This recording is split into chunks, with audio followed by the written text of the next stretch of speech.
In Korea, when we imagine British people, we say like, oh, hello. Can I have a cup of water, please? And in reality? Can I have a cup of water? Wagwan, what are you saying? British humor and Korean humor are kind of similar. I'm from Korea, and they say, I know Korea. It's a small city of China. No. How has this British guy maintained this friendship with this Korean guy? And what language are they speaking? Français, anglais, Korean. How do I know you? We met each other for the first time when we were in Réunion. It's a very small island. Dom-tom. How do you say dom-tom in French? It's a... Overseas French territory. Overseas, exactly. Oh, you speak really good English. I'm learning. At the first time, we were speaking only English because at that time I was not that good at French. You had a bit of an Australian accent as well. Because the first time I learned English was in Australia when I was like 11 or 12 years old. And then he taught me the proper British English, like, you know, in his way. Every time I say elevator, he tried to mock with my accent, like, elevator, so you love hamburgers? Let's go and get some cheeseburgers or something like that.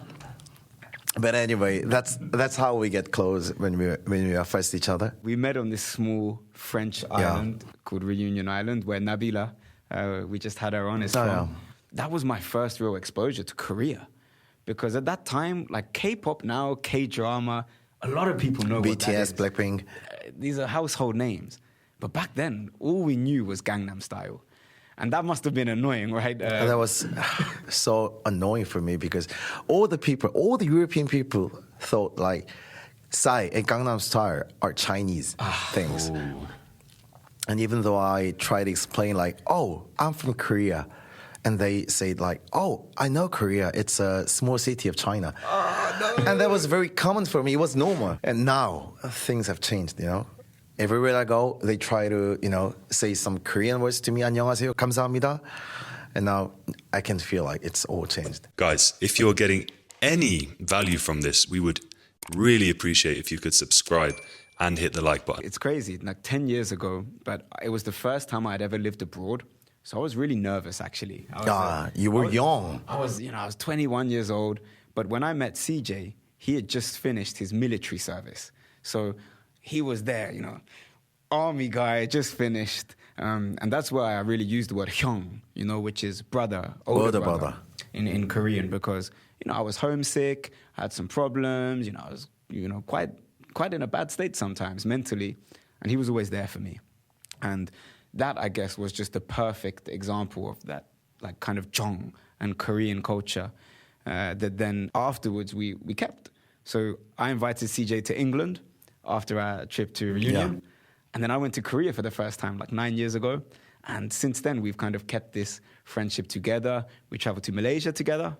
And we were recently in Réunion Island after 10 years again. Yeah. So it's that crazy. Was amazing. How has it been for you to, like, at the start, meeting, like, British people? Was it strange? For the first time, actually, for Korean people, you guys, British people, are another thing. Because it's not that common thing to encounter British people in Korea. And British people are known for a very, you know, sassy. And they are very, you know, gentlemen. They are not very friendly to other people, right? Because I only went to London. Anyway, just after meeting Hakim, I knew that, not all the British people are the same. All the movies and all the, you know, news, all the series I can see in Korea, all the British people are the same. They are very, you know, cold. They always bring umbrella. And they don't like to talk each other. They're always busy. But as you can see, Hawk, he's, you know, he's more than like French people. He's very, you know, he loves to talk. He loves to understand other people.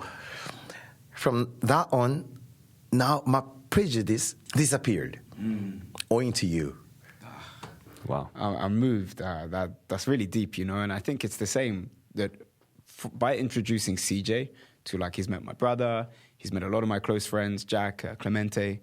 I think there's stereotypes we also have in England when it comes to, like, especially East Asians, like, they're very shy and they're reserved, and kind of, they won't speak up for themselves. And then they meet this character, and it's like, he's definitely not any of those as well. So, But before saying that, you got to point out how my character is different from other Asian people. in some Asian cultures, if they're annoyed, they will just not say anything. Oh, yeah. But if there's like injustice, you kind of get annoyed, and that's it. You just can't always believe the stereotypes. They're often true, but we wouldn't have friendships like this. It's blown my mind and opened my world.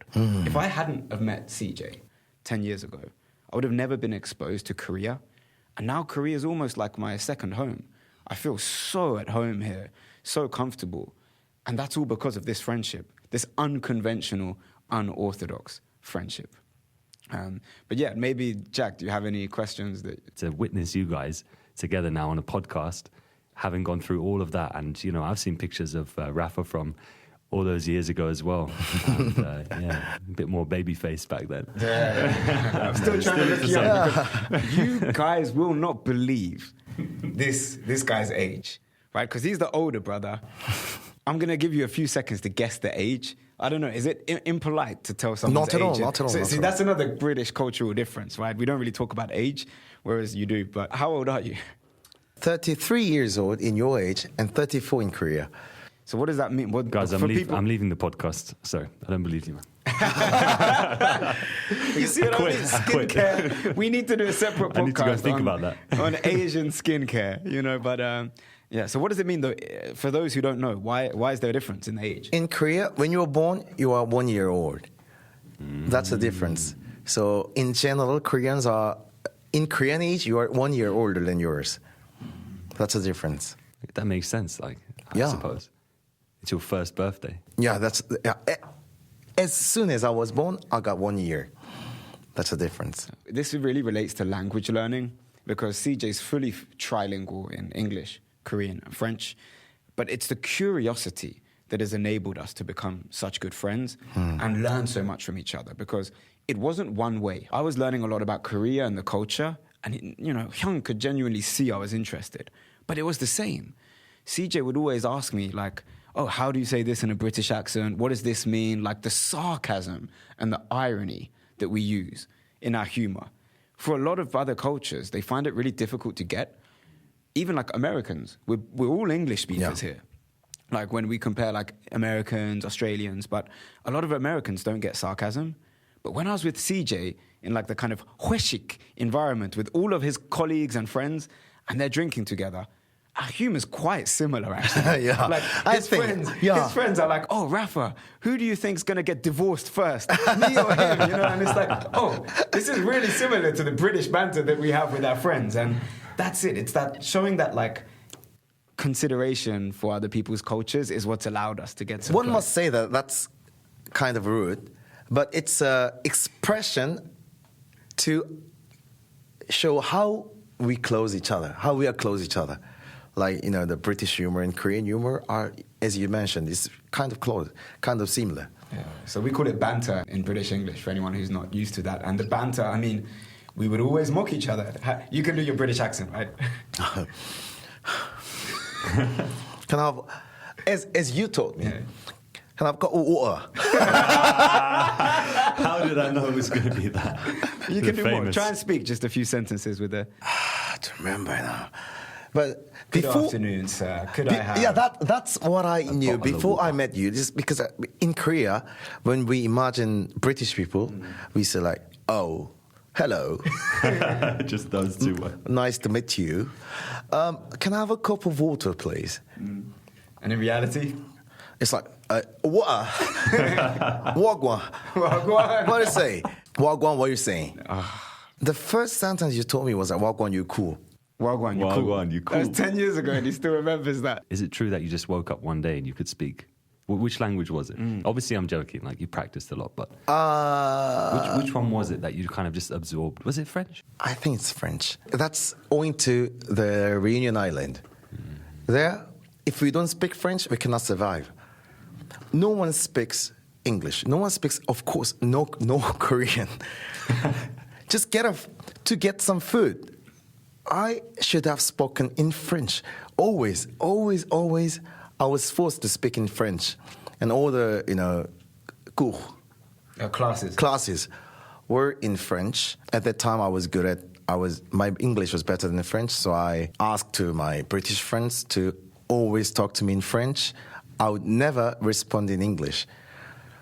I think those kind of things helped me a lot to speak better French. It's truly such a perfect example of immersion because, I mean, his French is better than mine now. He's worked for Air France. Can you tell them a bit about your international work experience as well? I used to buy some ingredients from European countries, so I had to speak in French and English to negotiate with European enterprises. And then afterwards, I went to Congo. I went there as an interpreter to, build a National Museum of Congo. And after that, I went to Gabon. All the countries I mentioned, they speak French as their first language. So I think there I learned a lot of, some French street languages there. As you say, wagwan you cool, wagwan, what are you saying? I think it's the basic, the bone of that sentence is come from Africa, I think. In English, it's a big mix we have because we have communities in England a lot from West Africa, a lot from the Caribbean, like Jamaica. Yeah. And then South Asians as well. So all of the words kind of get mixed up together. So Wagwan, for example, is from Jamaica. Yeah, I think the original is Wa'am.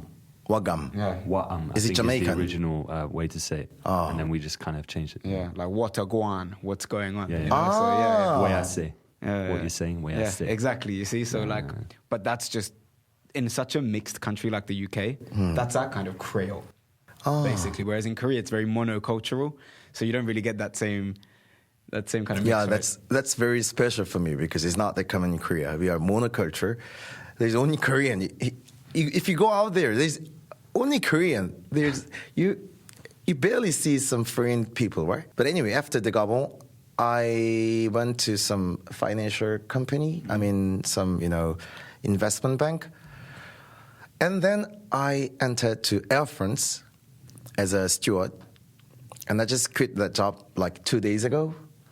And that's my story. If you've enjoyed these conversations and learning about different cultures and languages, please do subscribe to Evolve. And final message from CJ. Love you guys. Subscribe, like, comments, please. Yes. 감사합니다. 감사합니다. 감사합니다.